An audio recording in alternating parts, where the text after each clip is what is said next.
Hi Pisces, I'm Anisha. To know more about my work, you may visit my website www.tarotbyanisha.com. For those of you who are seeking deeper clarity in your personal lives and your career, for a personal reading, you may write to me at tarotbyanisha@gmail.com.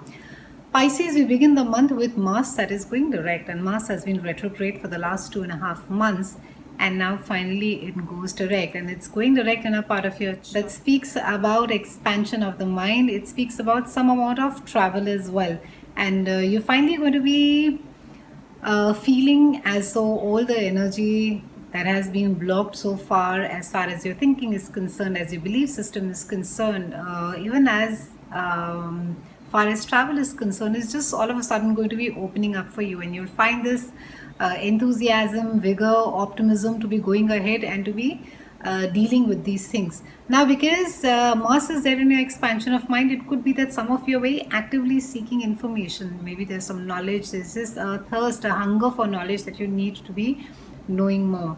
As we begin the month, in the first couple of weeks, we have a lot of focus that is there in your house of love, romance, relationships, and children. And we have Venus over there with Mercury, and we also have a full moon over here. And this is the time where that you're going to be you're going to be thinking a lot about love. There's a lot of time, in fact, you're going to be spending in order to be making your loved ones happy. It can also be that some love from your past as well comes up around this time. And because this is a time, this is the house of fun, it can be that a lot of you are just too busy having fun and you really couldn't be bothered to work, Pisces. And it's just a time that. There's a lot of creative juices that are flowing. So the monotony of the work or even the mundaneness of it is something that you're going to be really running and shirking away from. But those of you, however, who are there in the creative fields, you are artists, actors, painters, writers, you'll just find this to be an highly inspirational time. You'll just find that you're really at your best that you're doing.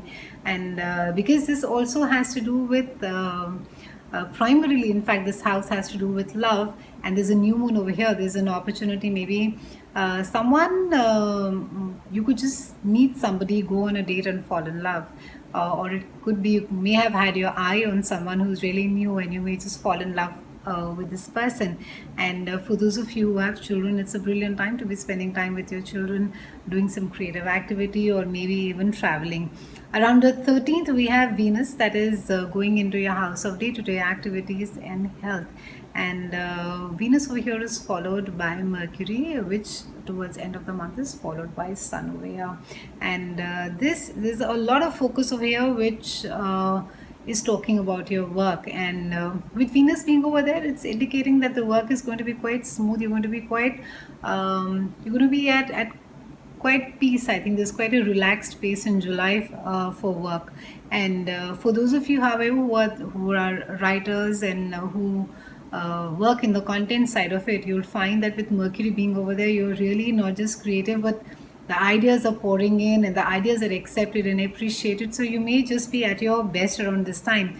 There also seem to be a lot of conversation that seem to be happening with your colleagues, Pisces, around this time. And it can be a lot of you could be just getting your health or your gym or your diet organized around this time. You could be getting quite serious about it. In fact, around the 19th, we have a full moon, Pisces, and this is happening. The full moon is there in Capricorn, and this is happening in a part of your chart that speaks about groups of people. And we have Pluto that is there in Capricorn. And Pluto has been there in Capricorn since about 2008, and he carries on being there till 2024.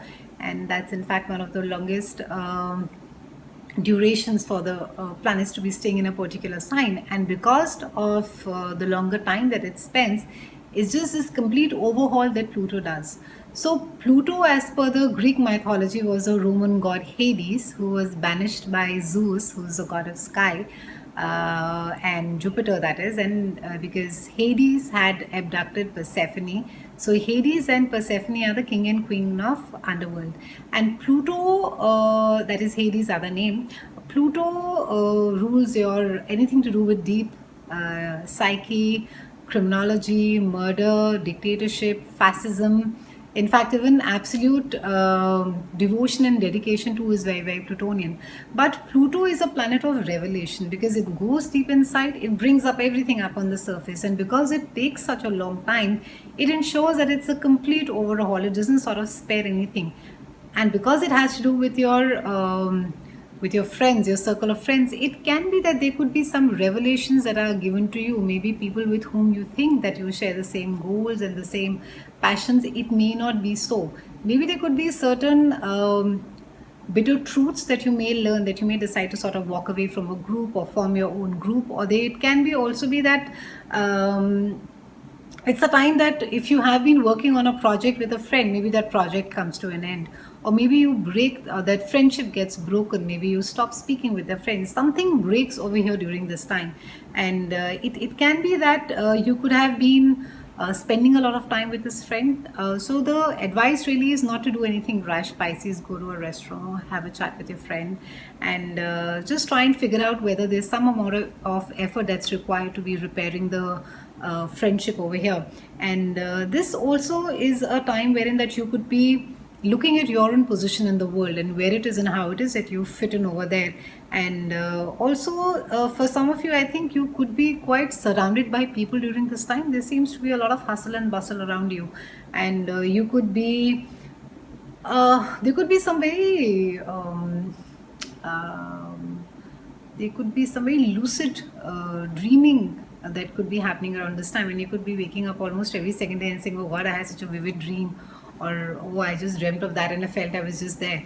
So with the full moon and the culmination of a friendship going off, or maybe a project going off with a friend, needs to be dealt with a little carefully. On the 23rd, we have Sun that is there again, back in your house of day-to-day chores and your health, and it's awakening, it's shining, and it's making you conscious of something that you have been ignoring.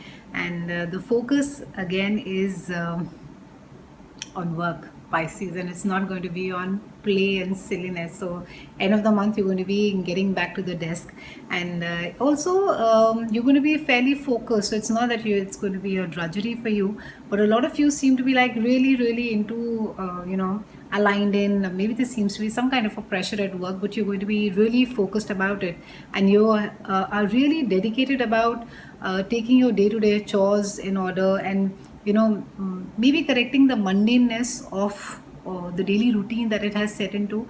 And you could just be sort of re-evaluating your daily routines and even your health, and seeing what needs to be corrected over this time and what needs to get started off. Try not to be a perfectionist, Pisces, around this time. Stay a little easy, stay flexible. It's been a pleasure speaking with you, Pisces. A quick reminder, do remember to like, subscribe and share my videos. I'll see you again next month, and thank you so much for watching.